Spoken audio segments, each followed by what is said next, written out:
வணக்கம். ஃபர்ஸ்ட் நியூஸின் பிரதான செய்திகளோடு இணைந்திருக்கும் நான் கிருபா தமிழ்வெளி. விரிவான செய்திகளுக்குள் செல்லும் முன்னதாக முதலில் இன்றைய தலைப்புச் செய்திகள். ஆஸ்திரியா சென்றடைந்தார் மோடி.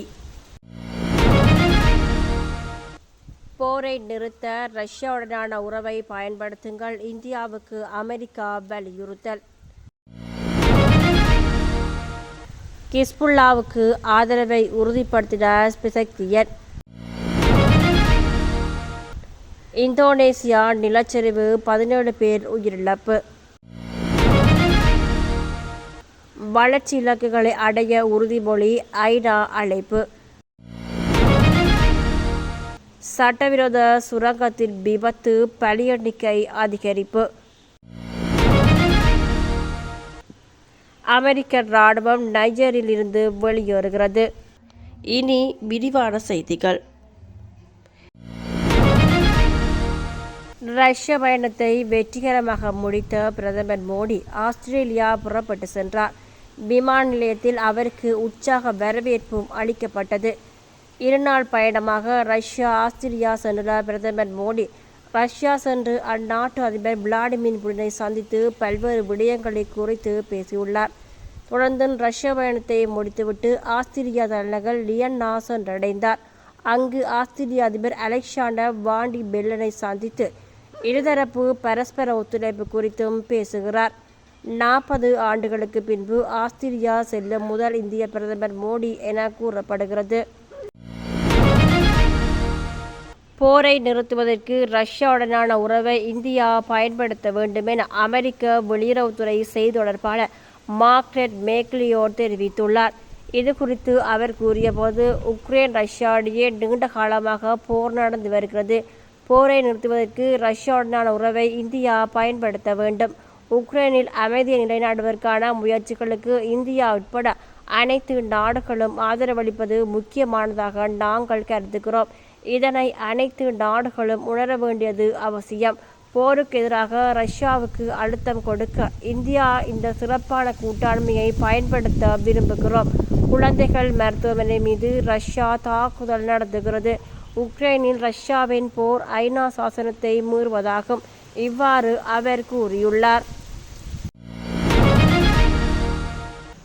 இந்தோனேசியாவில் பெய்து வரும் கனமழையால் ஏற்பட்ட நிலச்சரிவில் சிக்கி 17 பேர் உயிரிழந்தனர். தென்கிழக்கு ஆசிய நாடான இந்தோனேசியாவின் கொரண்டலா மாகாணத்திலுள்ள போன்பொலங்கோ மாவட்டத்தில் கடந்த சில நாட்களாக பலத்த மழை பெய்து வருகிறது. இதனால் பல இடங்களில் வெள்ளப்பெருக்கு மற்றும் நிலச்சரிவு ஏற்பட்டுள்ளது. இந்த நிலையில் இங்கு சட்டவிரோதமாக நடத்தப்படும் சுரங்கத்தில் 100க்கும் மேற்பட்ட கிராம மக்கள் தாது பொருட்களை தோண்டி எடுக்கும் பணியில் ஈடுபட்டிருந்தனர். நேற்று முன்தினம் இங்கு நிலச்சரிவு ஏற்பட்டுள்ளது. இதில் அங்கு பணியாற்றிய பலரும் சிக்கி அங்கு சிலர் மண்ணுக்குள் புதைந்துள்ளனர்.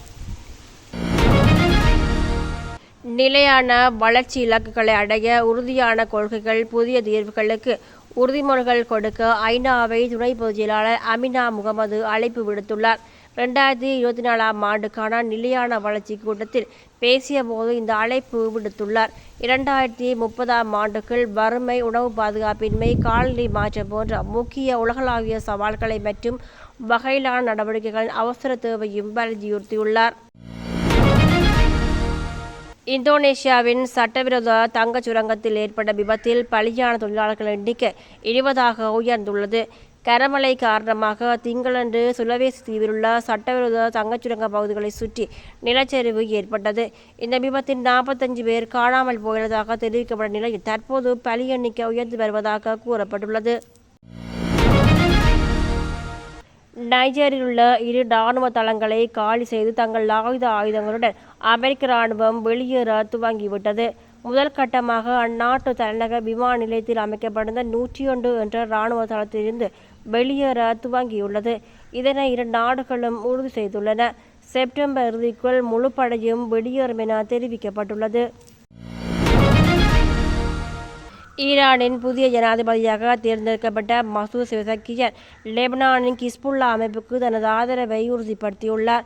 இஸ்ரேல் பாலஸ்தீன போரில் பாலஸ்தீனர்களுக்கு ஆதரவாக ஹிஸ்புல்லா அமைப்பு இஸ்ரேலுடன் அறிவிக்கப்படாத போரில் ஈடுபட்டு வருகிறது. இந்த குழுவுக்கு ஈரான் அரசு தொடர் ஆதரவு கொடுத்து வரும் நிலையில் தனது நிலைப்பாட்டை அறிக்கையாக வெளியிட்டுள்ளார். இத்துடன் எமது பிரதான செய்திகள் நிறைவடைகின்றன. தரமான செய்திகளை உடனுக்குடன் தாமதமின்றி தெரிந்து கொள்ள தொடர்ந்தும் எம்மோடு இணைந்திருங்கள். நன்றி.